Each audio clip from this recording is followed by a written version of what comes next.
Thank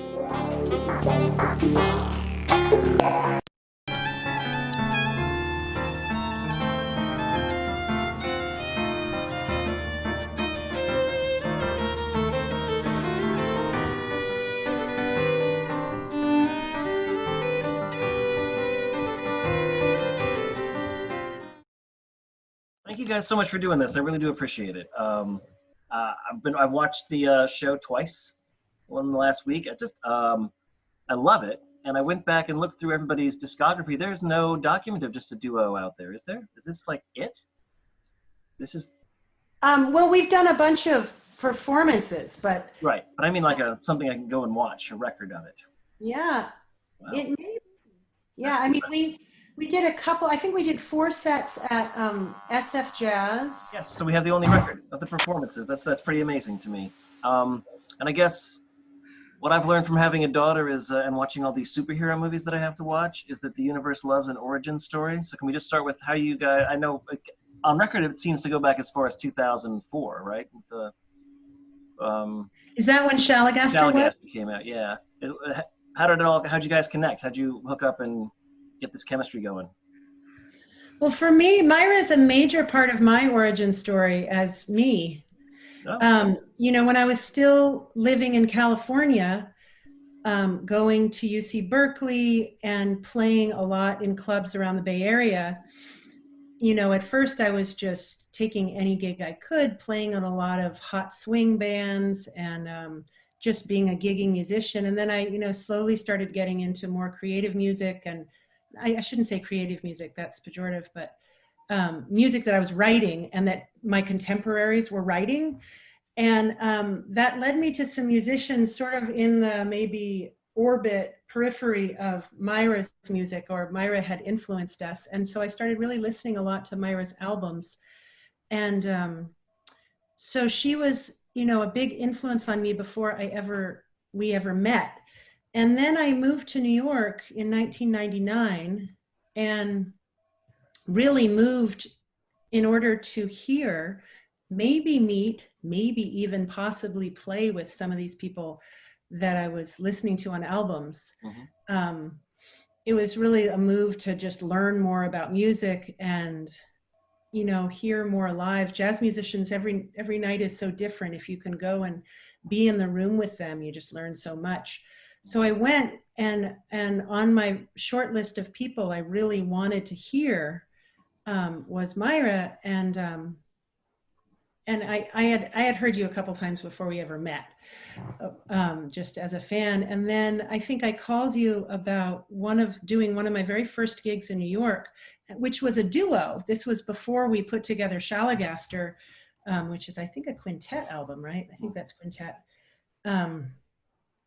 And it was a gig at the Knitting Factory, and it was a duo, and that Knitting Factory had numerous rooms. It was sort of a dark room, mm-hmm. Dark, small room in the basement.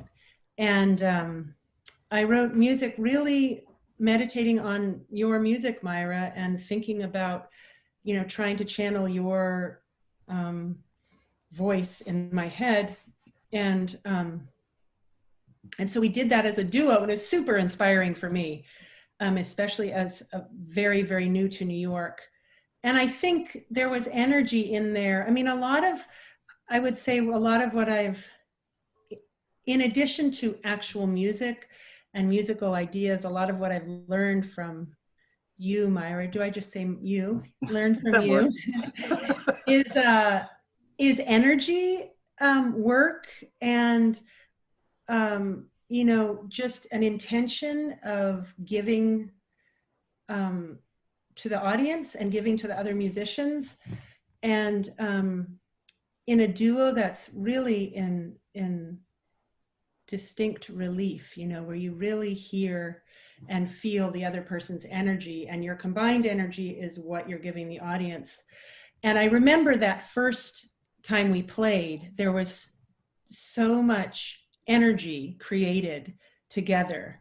It was really very exciting for me. And the music was really fun as well. And it gave me, many of those pieces went on, we continued to play, we recorded, and it also gave me more ideas for songs that I could write that we could play together. Wow. Was that your memory that night? What was your memory that night, Myra? Well, I remember Jenny. I think we might have met through Andrew Drury, if I'm not mistaken. I think it's how I got your number. Yeah, and then I remember you coming over and rehearsing at my apartment in Brooklyn. And you know, I didn't know really didn't know your music at that time, but I had heard. I think you might have done a rehearsal with us or something. I'd heard you play, and I was really excited to hear you play. And then um, I just felt like from the first moment we started working on stuff that there was something special there, and and I don't remember the gig that well, except I think it was in the old office, Mm-hmm. and yeah, I don't know. It's funny to think about. I didn't necessarily notice the energy, but notice some kind of synergy or some kind of Mm-hmm. affinity that we Yeah. had, and how much fun that was, and how great it's been to get to play with you all these Mhm. years. Yeah, we're Yeah, 50. there's something in also small groups that makes it that much more intense for the players. I've also done a lot of solo. I know you have too, Myra. Yeah. And stepping up to that is tremendously exciting, sometimes scary, and you know, you're the one point where all the audience energy is coming. And when it's two, it's a little bit shared. When it's a big band, you know, we both play in Allison Miller's Sure. much bigger band, and it's different because the focus sort of shifts around the band, and you can go into an accompaniment role or a you know, just shadowing somebody, or these less um, prominent roles more of the time. And in duo, it's intense, you know, Yeah. to be on the whole time. Yeah. And And even more maybe so in your solo, I imagine, right?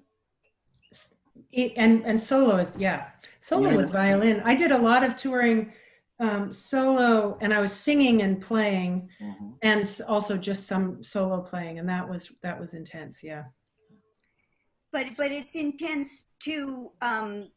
It's a different kind of intensity for me playing solo versus playing duo, because when I'm playing solo, I'm listening to something else. I'm listening to impulse. I'm listening to the feeling from the audience. I am listening to what I'm playing, but when playing duo, it's just such an intensive listening experience for me Mm-hmm. that I think is part of what generates that energy, you know? Mm-hmm.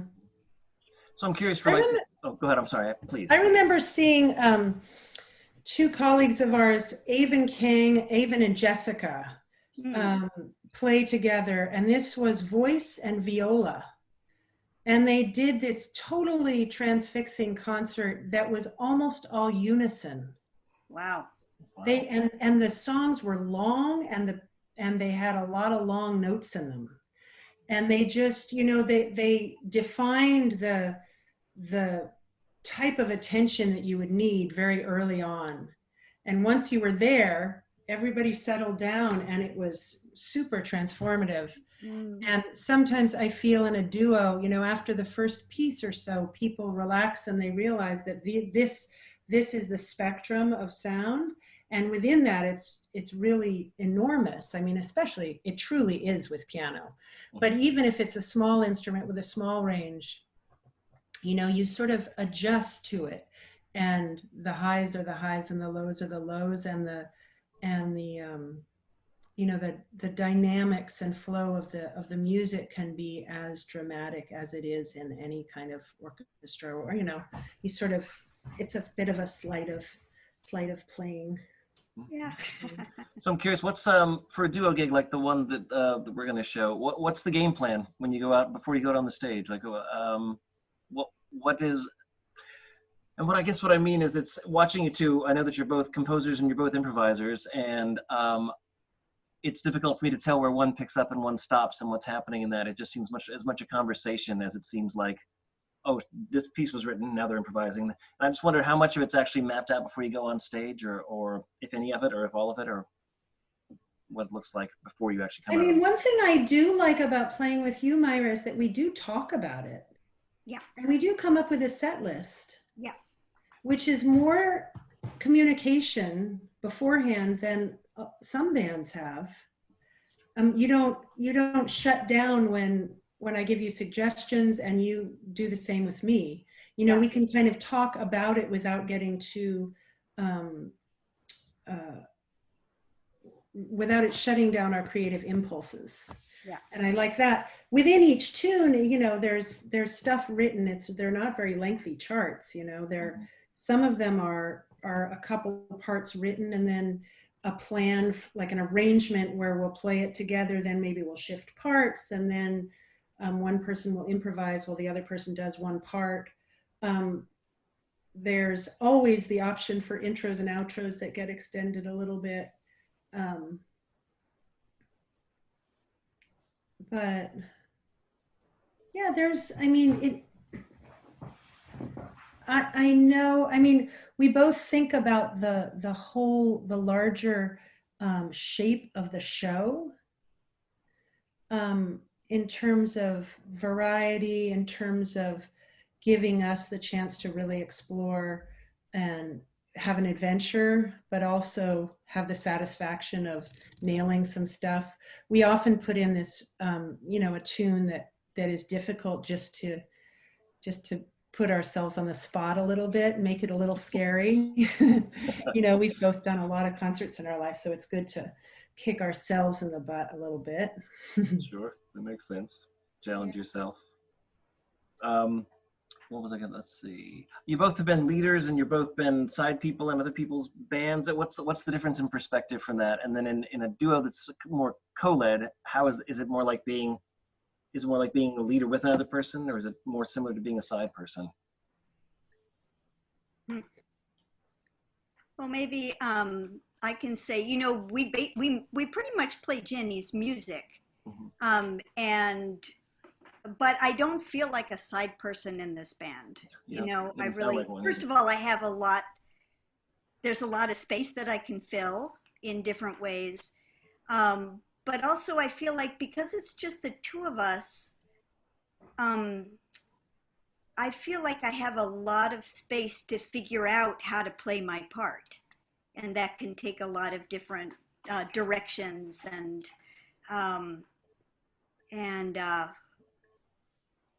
approaches to, yeah, just to figuring out, well, we played this music, some of it a lot, but I guess there's a sense that I can find something new in it, and we know each other and we know the music well enough that we're able to just go with each other or pick up on what each other is doing. And I think that's also a listening thing, but that's super fun.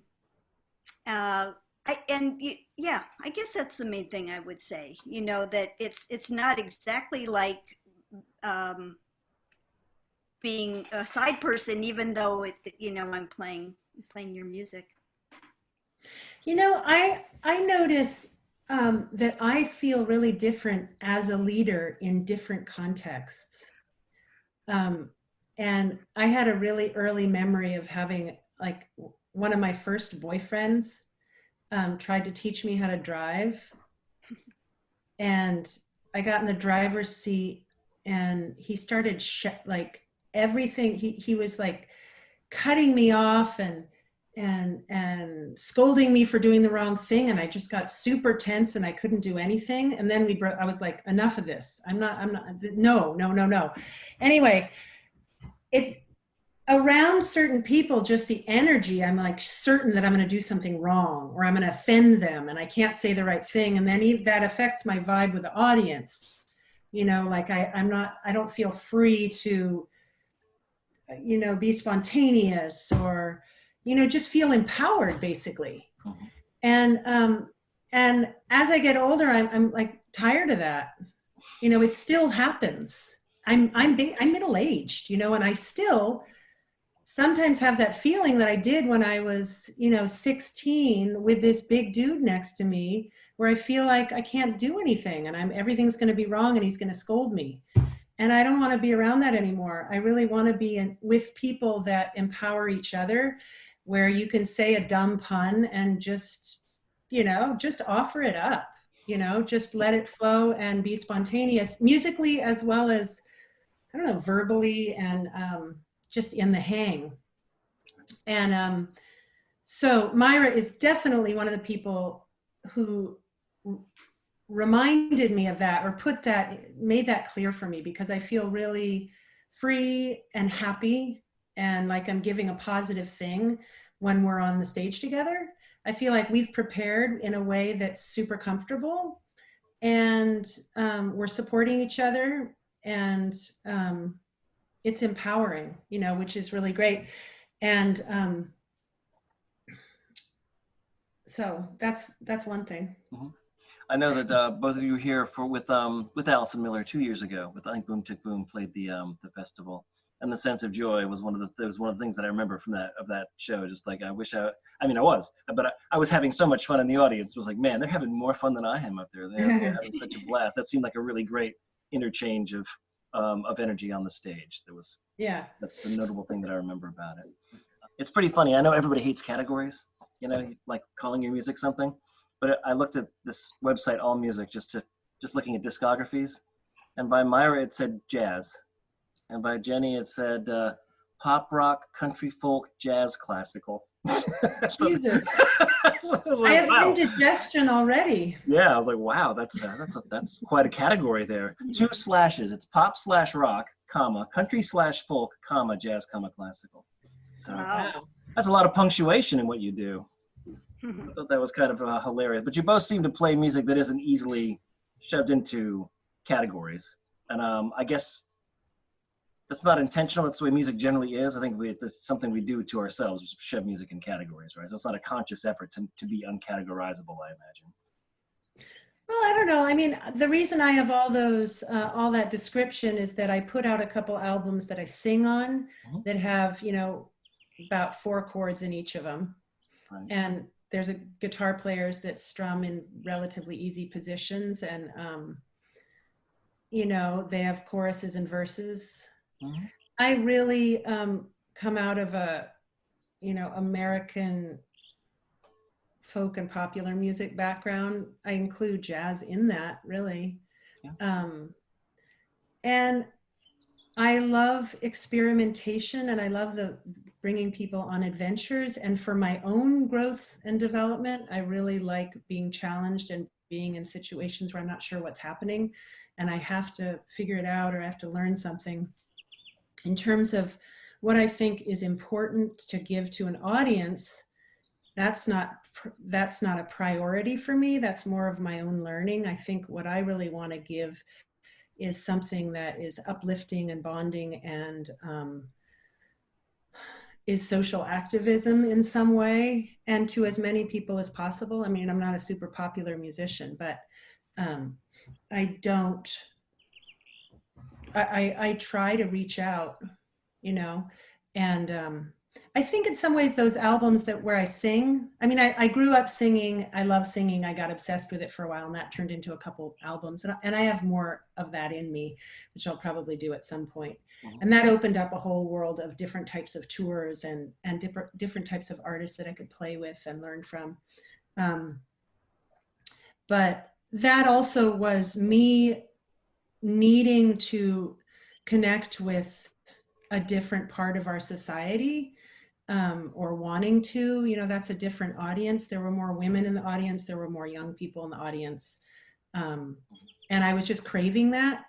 And it wasn't exactly conscious, but basically I wanted some of that. So I'm sort of talking about 2 things at the same time. Oh, that's all right. But the music we play might be in a jazz/experiment that Myra and I play together, might be in a jazz/experimental kind of category, but it feels like accessible, open-hearted music when we're doing it. I mean, that's one of the really cool things about you, Myra, is that you can go into these zones that are completely dissonant and new sounding, and have all the notes and cadences of experimental music, but it doesn't really feel like you're experimenting on us.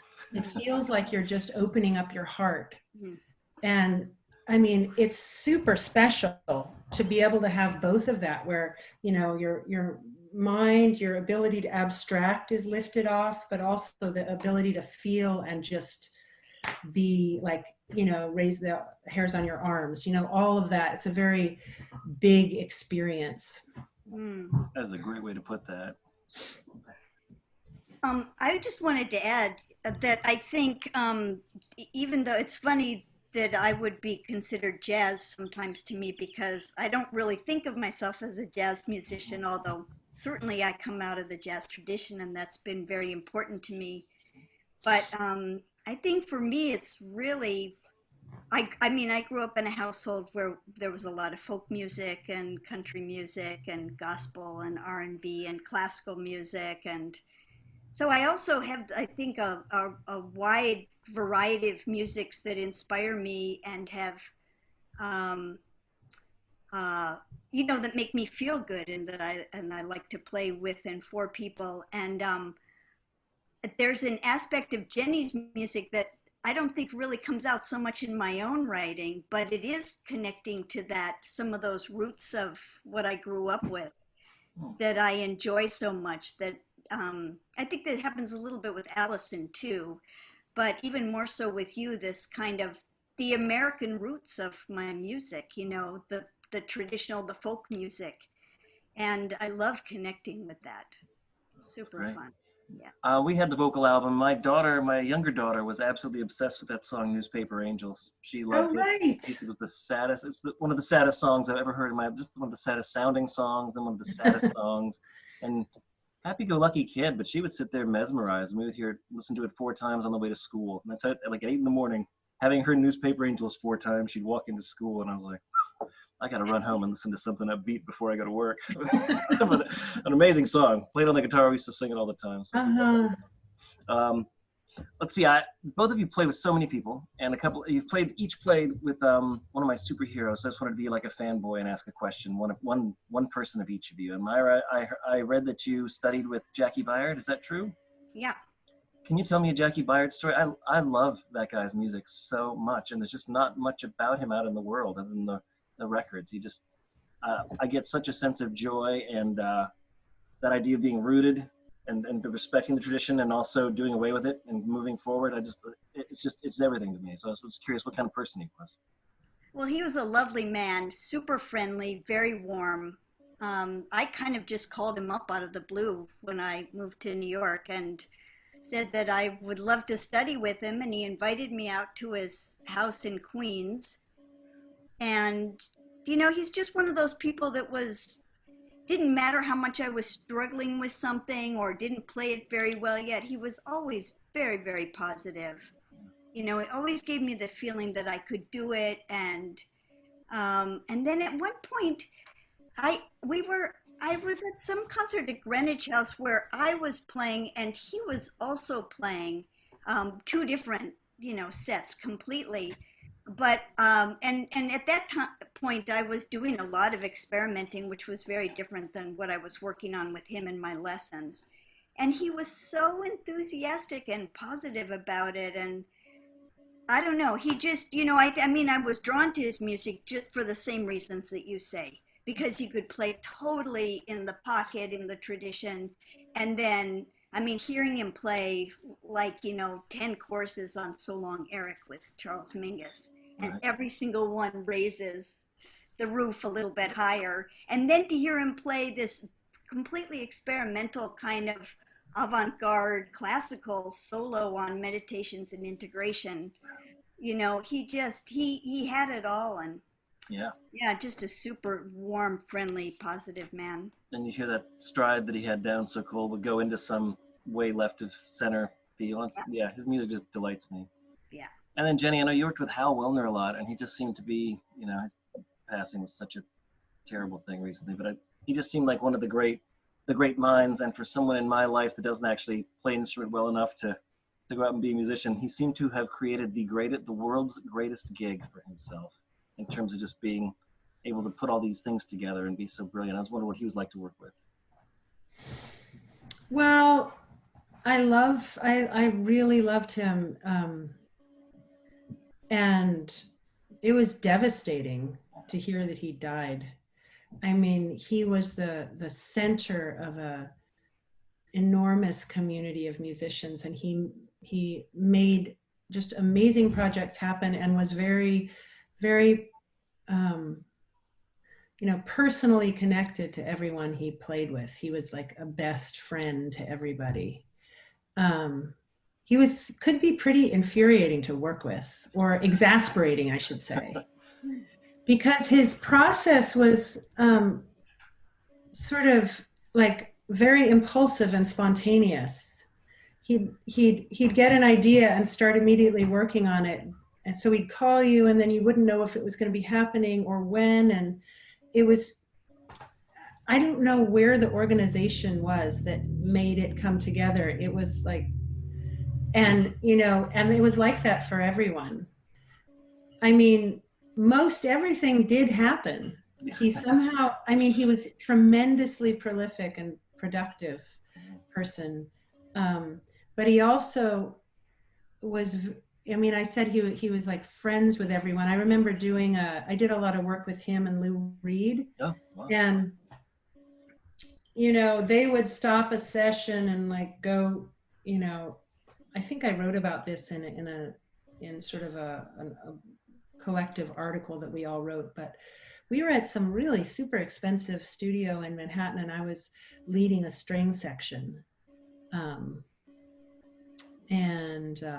For Lou Reed, and we started talking about hot dogs, and they felt it was utterly crucial that they like make a pilgrimage to this. We were basically arguing because I actually really like those Gray's Papaya hot dogs. I lived on them when I first moved to New York. And I still get them when I get the recession special, the 2 hot dogs and the papaya juice. And anyway, apparently, according to them, there's, another place that precedes Gray's Papaya. And they went and found it and brought me back the hot dogs. And anyway, it was like life in New York, life as an artist, the bigger experience of where the sources of our inspiration were always part of it. It wasn't just what you play, what notes you choose, and what you make, and who you know. It was like this. It was curating people and friendships, and it was really deep. And of course, he was a genius. Like how really his mind could hold so much music and file so much music very, very carefully. I mean, that's why he could do that Saturday Night Live gig, because he could just reach back and like pull, the 7th track off some random album and go to, the 32nd second, you know what I mean? He just knew it. Like he was in his mind, and he was like that with his friends as well. He knew who my grandfather was. He knew where I was from. He knew when we had been together, but it wasn't in a Phil Schaap kind of way, who I also love. I love that guy. But it's a different thing.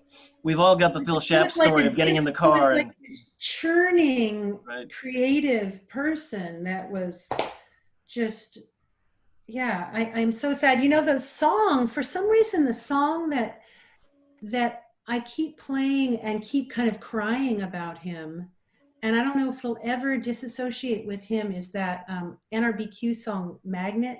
Yeah. You're like a magnet. Yes. Oh, wow.